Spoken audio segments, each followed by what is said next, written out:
Indonesia has unveiled its 10-year electricity roadmap with 61% of planned new capacity coming from renewables like solar, hydro, and wind. Joining us to break it down for us are Fabi Tumiwa from IESR and Danita Satyawati from Ember. Now, starting with Danita, what drove the decision to allocate 61% of the new capacity to renewables? I think there has been a shift in priorities and recognitions that renewables can bring economic benefits and growth. So the allocation of 61% of new capacity to renewables in Indonesia's electricity supply business plan is a step in the right direction. So it also reflects the government's recognitions of using cleaner energy sources to attract modern investment. However, the inclusion of new coal capacity in the same plan sends mixed signals, particularly the exclusion of captive coal role in these plans. So the government could push for more decisive coal phase-out plans by introducing, for example, renewable energy portfolio standards for industries' targets. So the ambition is there, but the question remains of how the government could build real momentum by prioritizing renewables and also excluding coal in the new development plan. The decision to allocate more than 61% of the new capacity to renewable was based on at least three reasons, in my opinion.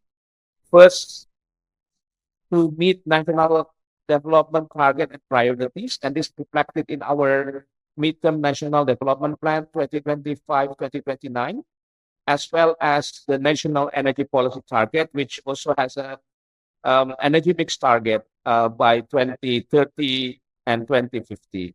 The second reason is actually the optimal solution to supply long-term electricity services, which mean reliable and cost-effective, as we see renewable energy technology now getting cheaper and more competitive compared to fossil plants.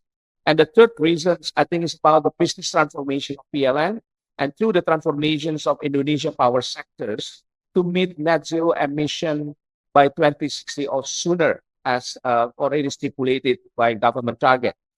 And I want to emphasize that this plan is actually dynamic and it is adjusted periodically, at least every 2 or 3 years, based on various considerations such as economic situation or technology development in the future. But with 17.1 gigawatts of solar leading the mix, how will land permitting and financing challenges be addressed in this case? To address land issues, prioritizing underutilized or state-owned land and promoting floating solar and enabling co-locations with agricultures or agrivoltaic can reduce land use conflicts. On permitting, solar park development could be in line with the national priority targets could be considered. In addition, further streamlining through digital platforms like one-stop shops and establishing clear timelines across agencies will be critical to speeding up project approvals. So all this financing will also need de-risking mechanisms. And then I think the scaling up of solar is quite ambitious, but also these complex problems like land availability, permitting, and financing could be addressed by stronger policy measures. So this is 17.1 gigawatt is actually very, very small compared to the technical potential, which could reach more than 20,000 gigawatt. It is based on our assessment.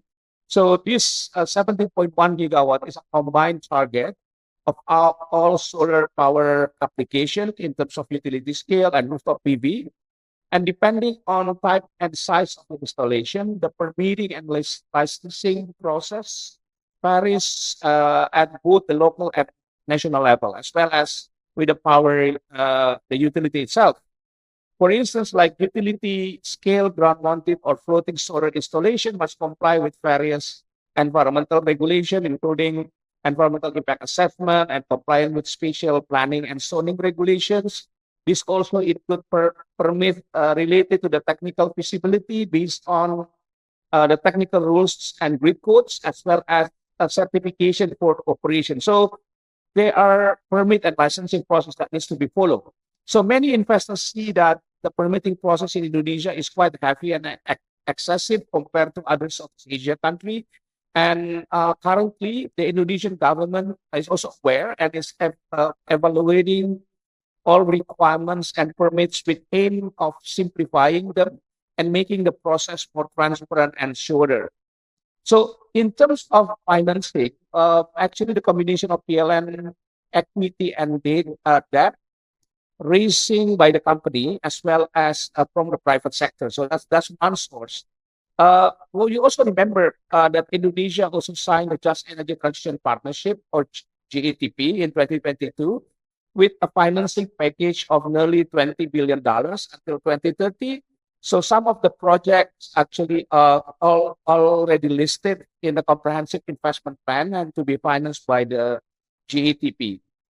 And in addition to that, Indonesian government also just established a sovereign wealth fund called Danantara with a task supporting financing clean energy project. Speaking of approvals and scaling up that Danita mentioned earlier, can you also go through the role that international developers or even financiers would play when it comes to scaling hydro, wind, and geothermal in Indonesia? So international development and financiers will play a critical role in scaling up hydro, wind, and geothermal projects in Indonesia because these large-scale projects often carry higher risk and upfront costs, making them less accessible for local players alone.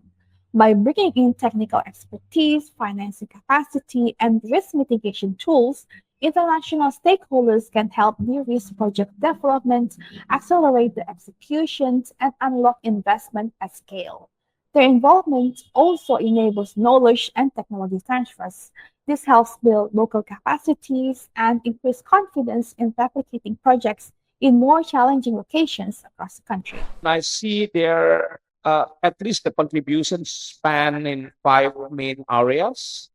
First is force project development, developing bankable project, especially for resource that complex like geothermal and offshore or onshore wind, which often require sophisticated resource assessment and phase investment and project management. So this is the one.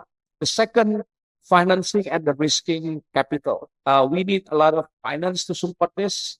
I think PLN mentioned, in RPTL mentioned about $180 billion in the next 10 years.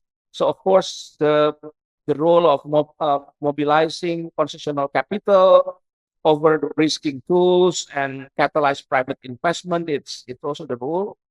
The third one, technology transfer and innovation. These are a number of the technology. It's pretty new and pretty advanced. So they deploy this advanced system to enhance project efficiency. The fourth one on policy and market support to help enable regulatory reforms based on world best practice and also to improve investment climate. I think they also play this role. And the last, capacity building. Provide technical assistance to build the capacity of the utilities, regulators, and other domestic players to strengthen the enabling environment for rapid renewable energy deployment in Indonesia. Thank you so much for sharing your insights and for joining us today, Fabi and Danita. Thank you very much. Once again, those were Fabi Tumiwa, Executive Director at the Institute for Essential Services Reform, and Danita Satyawati, Senior Energy Analyst for Asia at Ember. For more news, visit asian-power.com.